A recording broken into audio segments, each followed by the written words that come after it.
کہتے ہیں کہ بدکار عورت اور مرد کی سب سے بڑی نشانی یہ ہے کہ وہ رشتوں کی پہچان بھول جاتے ہیں۔ حکایات اولیاء میں درج ہے کہ ایک روز ایک شوہر جب باہر سے اپنے گھر میں داخل ہوا تو دیکھتا ہے کہ اس کی بیوی زارو قطار رو رہی ہے۔ اس نے رونے کا جب سبب دریافت کیا تو بیوی کہنے لگی، ہمارے گھر کے درخت پر بیٹھنے والے پرندے اکثر اوقات مجھے بلا شرعی حجاب اور بغیر پردے کے دیکھتے ہیں تو مجھے ڈر لگتا ہے کہ کہیں اس میں اللہ کی نافرمانی اور گناہ کا ارتکاب تو نہ ہوتا ہو، جس کا اگر مجھے ایک دن اللہ کے سامنے حساب دینا پڑ گیا تو میں کیا جواب دوں گی۔ بس یہی سوچ کر اور اسی خوف سے میں رو رہی ہوں۔ بظاہر انتہائی نیک اور دینی جذبات سے لبریز بیوی کا یہ جواب سن کر شوہر بہت خوش ہوا اور اس کی اس درجہ پاک دامنی، پاکیزگی اور جذبہ خدا ترسی کو دیکھتے ہوئے عالم بے خودی میں فوراً اس کا ماتھا چوما اور اسی وقت کلہاڑی لے کر گھر کے درخت کو کاٹ کر باہر پھینک دیا۔ اس حکایت میں آتا ہے کہ اس واقعے کے کچھ عرصے بعد ایک روز وہ شوہر اپنے کام سے جلدی فارغ ہو کر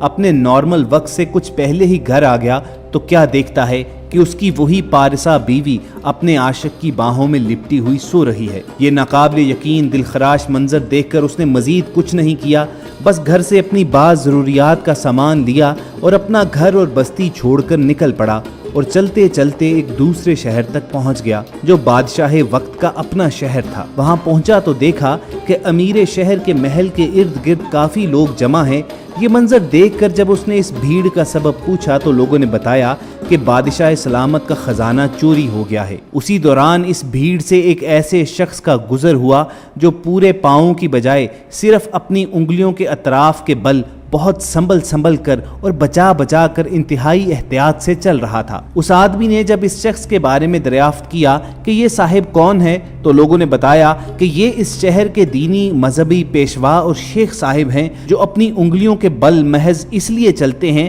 تاکہ ان کے پاؤں کے نیچے کوئی چونٹی آ کر کہیں دب نہ جائے اور اس کی موت نہ ہو جائے، اس طرح وہ ناحق قتل نفس کے عظیم گناہ کے مرتکب نہ ٹھہر جائیں۔ شیخ صاحب کے متعلق لوگوں کا یہ جواب سن کر اس آدمی نے فوراً اور برجستہ کہا، اللہ کی قسم مجھے بادشاہ کے خزانے اور تجوری کے چور کا پتہ حتمی مل گیا ہے، مجھے اسی وقت بادشاہ کے پاس لے چلو۔ بادشاہ کے پاس پہنچ کر ابتدائی بات کے بعد اس آدمی نے عرض کیا کہ بادشاہ سلامت، آپ کی تجوری کا چور کوئی اور نہیں بلکہ آپ کے اس شہر کے دینی اور مذہبی پیشوا آپ کے قریبی شیخ صاحب ہی ہیں۔ یہ سن کر بادشاہ کو سخت حیرت اور تعجب ہوا، جس پر وہ آدمی مزید یقین دلاتے ہوئے کہنے لگا کہ اگر مجھے اس الزام میں جھوٹا پایا جائے تو میرا خون معاف، اور اگر اس الزام کے بدلے میری گردن بھی اڑا دی جائے تو میں بھی اس کے لیے مکمل طور پر تیار ہوں۔ آخر کار بادشاہ نے اس کا اتنا پختہ جواب سن کر شیخ صاحب کو فوراً دربار میں حاضر کرنے کا حکم دے دیا۔ انہیں دربار میں لایا گیا،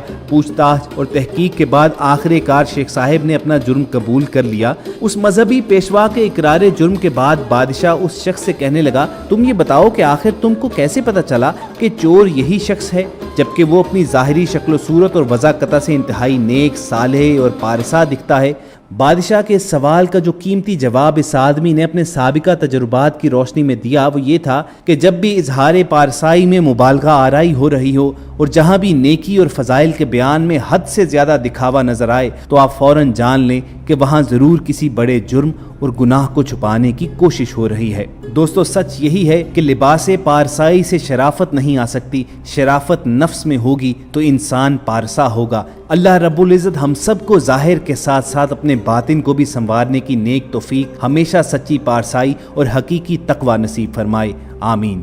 اگر آپ کو یہ حکایت پسند آئی